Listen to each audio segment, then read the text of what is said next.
Physics Class 11 Chapter 5 Laws of Motion. In the last class we have studied the conservation of law of momentum and equilibrium of a particle. Today we shall study friction. When two objects are in contact and one moves or has tendency to move with respect to the other, then a force develops between the two to oppose it. This is force of friction. Now suppose you have got a block of mass m. It is lying on the surface. You apply a force. Then you know that immediately the box will not move. The block will not move. Why? Because when you are applying the force, then there is another force developed between the surface of the plane and the block. That force will oppose this applied force, or this force will oppose the motion or the relative motion. That you call it as a friction force. The friction can be also defined as when two bodies are in contact, each experiences a contact force. The component of the contact force parallel to surface in contact which opposes impending or actual relative motion between the two surfaces is called the friction force.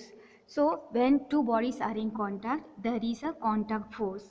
It has got two components. One is vertical and one is horizontal. One is parallel and one is perpendicular. So the parallel component which will oppose the actual relative motion, that you call it as the friction force. Static and sliding friction. Impending motion of the body is opposed by static friction. Now impending motion means the tendency to move, that is opposed by the static friction. When external force exceeds the maximum limit of static friction, the body begins to move. So when you are applying the external force, then after some limiting value, it will overcome the static friction and the body will start to move. Static friction does not exist by itself. So static friction is not existing by itself. When there is no applied force, there is no static friction. So if there is no applied force, there will be no static friction. It comes into play where the moment there is applied force. So if you apply the force, then there will be static friction. As applied force increases, this will imply friction force, that is static friction also will increase, remaining equal and opposite to the applied force up to a certain limit, keeping the body at rest. Hence it is called static friction Fs. So in the first figure you can see that when you are applying the force, there is opposite force is developed here, right? And this force will be equal and opposite to this applied force up to certain limit. Okay, so up to that limit, this friction force, that is static friction force, will not allow the object to move. It will keep this object in rest. That's why this force, that opposing force, we call it as a static friction. Once the body is in motion, it is subject to sliding or kinetic friction Fk, which opposes relative motion between the two surfaces in contact, Fk less than Fs maximum. Once the body starts to move, okay, this arrow shows that body is in motion. That time this static friction is it will be in Fk, that is kinetic friction. Okay, so when the body is in motion, that time the friction which is existing between the two surfaces is your kinetic friction. When the body is at rest, that time if you are applying the force, there is a friction. That friction is called Fs, static friction. Okay, and when it is in motion, you call it as a kinetic friction. It is found experimentally that the limiting value of static friction Fs maximum is independent of the area of contact. Now it is found that the static friction Fs maximum is not depending on the area of contact, but it varies with the normal force n, and it varies with the normal force n. Therefore we can give the formula is Fs maximum equal to mu s n. Mu s is the coefficient of static friction and n is the normal force. The law of static friction. From here we can say that the law of static friction is Fs less than equal to mu s n. If applied force F exceeds Fs maximum, the body begins to slide on the surface. Obvious, right? If you are applying the force which is more than Fs maximum, then the body will start to move. For kinetic friction, so where it moves you call it kinetic friction. So kinetic friction can be given using the same formula, Fk is equal to mu k, and where mu k is a coefficient of kinetic friction. Mu k is less than mu s. Mu k is the coefficient of kinetic friction and mu s is the coefficient of static friction. So mu k is less than mu s. When relative motion has begun, okay, so when the relative motion has started, then the acceleration we give by the second law of motion, that is F is equal to ma. But this force will be the resultant of the applied force and the kinetic force, friction force, that is F minus Fk. So the force will be resultance of the applied force and the friction force, that is F minus Fk equal to ma. I want the acceleration, right? So m you transfer over here, so a is equal to F minus Fk by m. Okay, see, this is what here in the figure is shown. So in here applied force is F and the kinetic friction is Fk. Okay, it is in opposite direction. So the resultant force will be F minus Fk, and this mass m is the mass of the block, and that is acceleration a is equal to F minus Fk divided by m, and the block is in motion.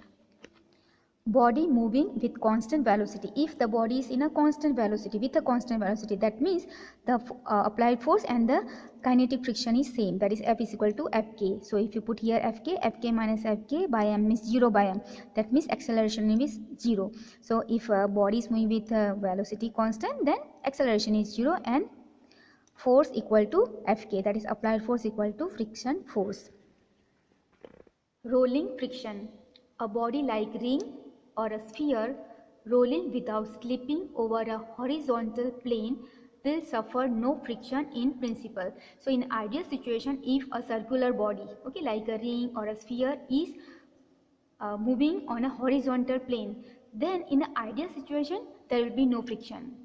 At every instant there is just one point of contact between the body and plane, and at every instant there is, in a rolling motion, only one point is in contact with the plane.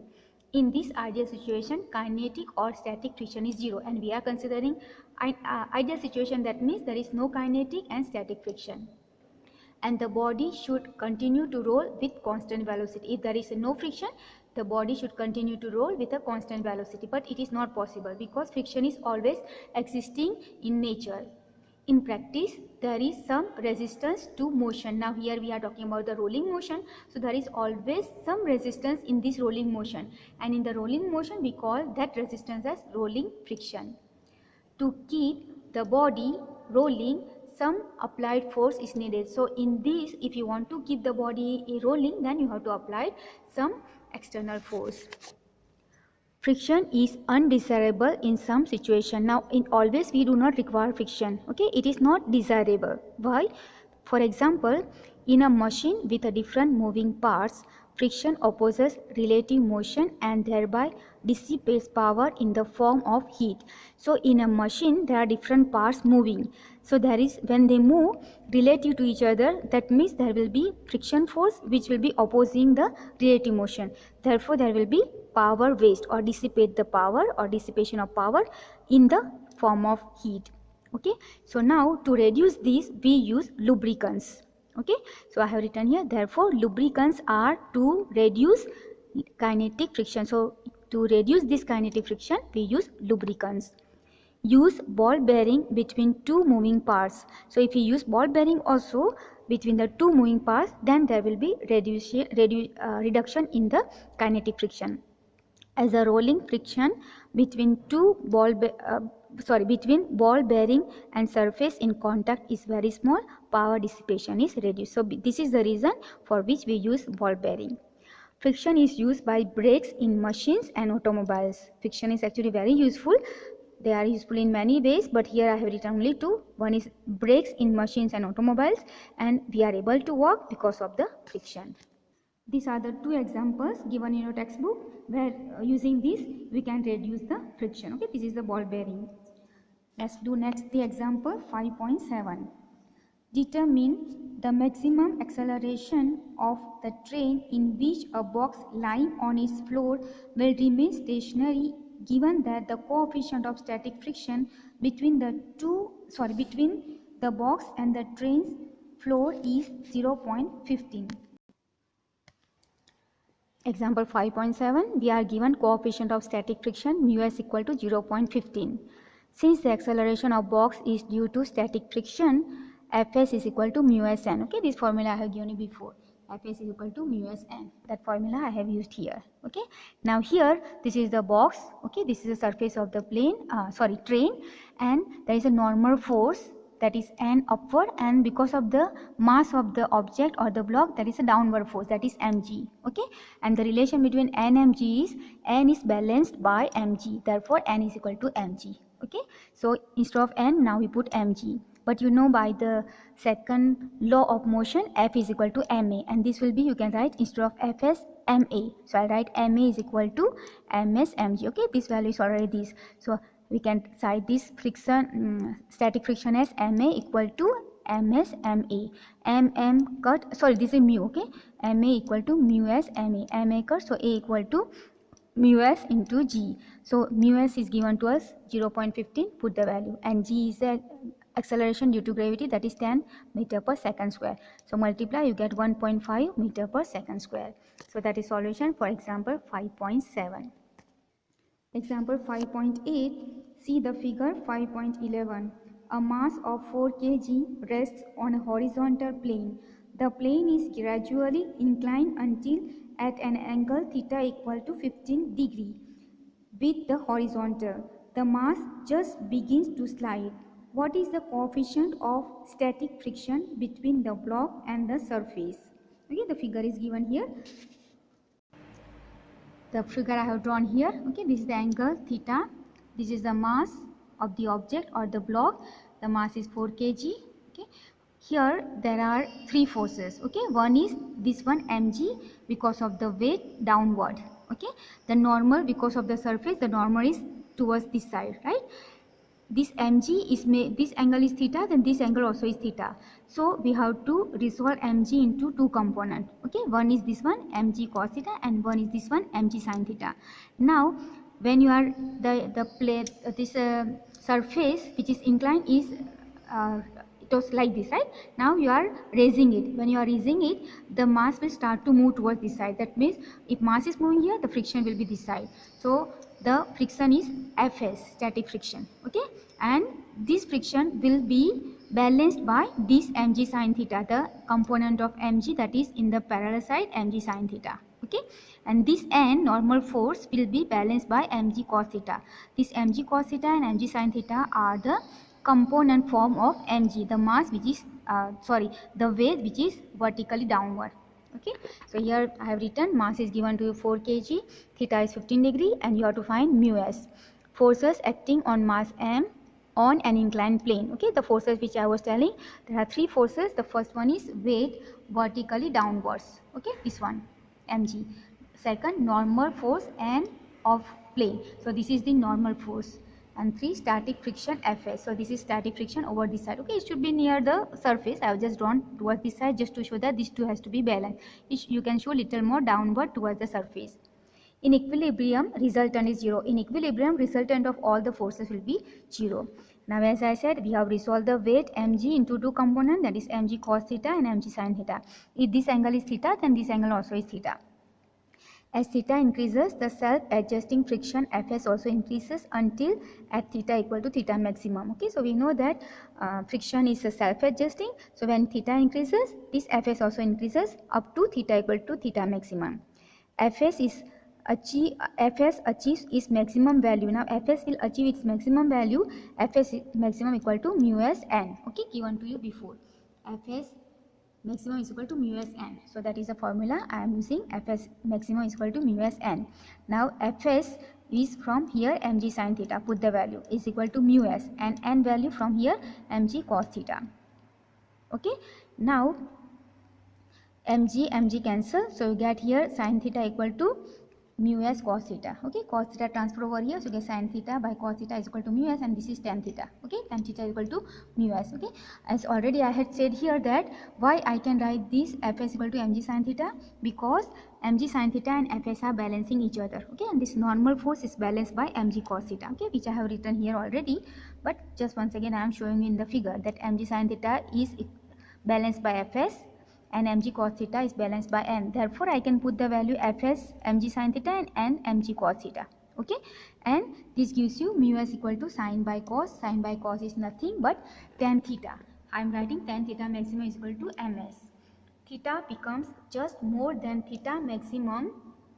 There is small net force on a block and it begins to slide. So now theta becomes just more than theta maximum. Then the block will start to slide down. Okay, so we can take this formula, mu s equal to tan theta maximum equal to tan theta maximum means they say that in that equation given it just start to slide when theta is 15 degree. So I put theta maximum is 15 degree and this value is 0.27.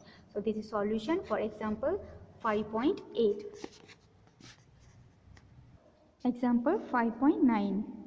What is the acceleration of the block and trolley system shown in a figure 5.12a? If the coefficient of kinetic friction between the trolley and the surface is 0.04, what is the tension in the string? Take G is equal to 10 meter per second square. Neglect the mass of the string. I have drawn the figure over here. Okay, this is a trolley. The mass of this is 20 kg. Okay, this is the friction, kinetic friction. This is the tension. This is the pulley, and here is the block. Okay, a weight is tied over. This is 3 kg, and here the tension is there T, and because of the weight of the block or the mass here, the force will be F is equal to mg. 3, that is a kg, 3 kg into g is 10, so 30 Newton. This much force is downward. Okay, this force is downward, and this force will be balancing each other. Okay, at W, small w, Fg and T will be balancing, and at this point W, capital W, the friction force and the tension will be balancing each other. Okay, so that is the figure here. Coefficient of kinetic friction Fk is equal to 0.04 given to us. Okay, then mass of the block m is equal to 3 kg. Mass of the trolley m is equal to 20 kg. Okay, what is given in the figure I have just written and also given in the question. By second law of motion on a block. Okay, so now we'll apply the second law of motion here on the block. So what you get, F is equal to ma. So F here, the force will be the resultant of this F and T. Okay, the resultant of F and T. So that is 30 minus T. So 30 minus T equal to mass of the block is 3. So 3a. Why this 30? I already said. Okay, because this because of the weight, the force is 30 Newton. Okay, 3 into 10, that is mg. So therefore you get here this force is the total, these two. Okay, the resultant of these two, that is 30 minus T equal to 3a. Call it number 1. Okay, by applying the second law on trolley. Now here also we apply, right? So here is a friction force and here is a tension. So the resultant of these two, that is F is equal to ma. So F will be the resultant of Fk and T, that is T minus Fk, and mass is a 20. So 20 into a. Call it number 2. Now we know the friction force is given as mu k into n. This is a kinetic friction. Mu k is equal to, Fk is equal to mu k into n. Mu k value given to us 0.04 into here normal. The force of the normal on the trolley will be equal, it will be equated by the force which is downward, that is mg. So n will be equal to mg. So I have written here directly mg. Okay, m because it is for trolley I am taking capital M. 0.04 can be written as 4 by 100 into m is 20 and g is 10, which gives you the friction, kinetic friction as 8 Newton. Okay, now take equation 1, that is T minus Fk is equal to 20a. I am taking from equation 2, T minus Fk is equal to 20a. Put the value of Fk, so T minus 8 equal to 20a. Now from equation 1, take the value of a. So 3 transfer over here, 30 minus T by 3. So I put here, instead of a, 30 minus T by 3, okay, from 1. 3 transfer and multiply with this, so 3 into T minus 8. This 20 multiply here, so 20 into 30 600 minus 20 into T 20T.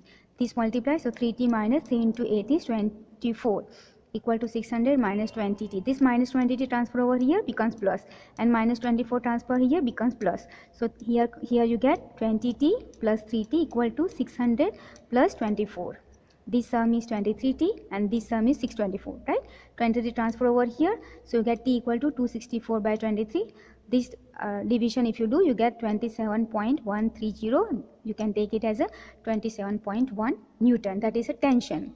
Okay, now if you want to find the acceleration, then put from equation 1. Okay, from equation 1 put the value of t which you found here. So I take 3a is equal to 30 minus 27.1. this difference is equal to 2.9. 3 transfer over here, so a equal to 2.9 by 3. Find the division, you get 0.96 meter per second square. Okay, so actually what they have asked us to find is the tension. So tension is this much, 27.1 Newton. Therefore tension in the string is 27.1 Newton. So that is a solution for example 5.9. I hope you understand this question. I have done very fast. Thank you very much.